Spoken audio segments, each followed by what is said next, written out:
name is Christina Shepherd. The first country I ever visited outside of the US was Egypt when I was in high school with my dad. It kind of set the stage for me to do as much traveling as I possibly could over the years. Most recently, I was living in Kabul, Afghanistan. I was with two of my friends. We went to Oman, southernmost east country in the Arabian Peninsula.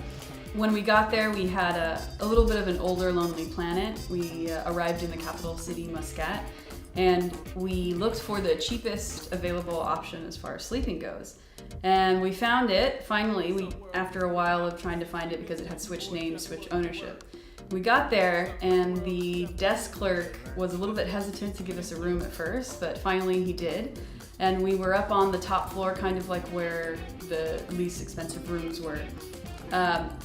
So we kept seeing these guys checking into the hotel without, with just their cell phones, with no suitcases or anything, but we didn't think anything of it. So finally on the second night that we were there, the elevator wasn't working, so we took the stairs down. And once we got to the second floor, we kind of realized why people were so hesitant to, first of all, let us stay there. And it seemed that it was actually a brothel.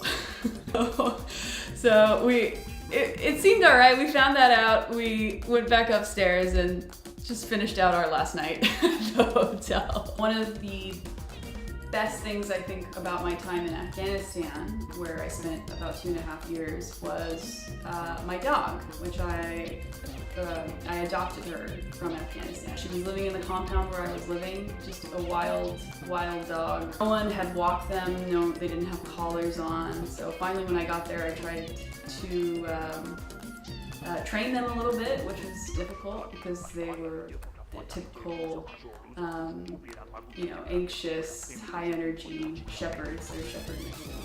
So I got through to them, and we had playtime every day. We had walking on leash time every day. So finally, when the time came for me to come back here, there was no way in the world I was going to leave them. One of the dogs went with his original owner, and my dog came with me. And now she lives in Washington, D.C. She's an Afghan refugee success story.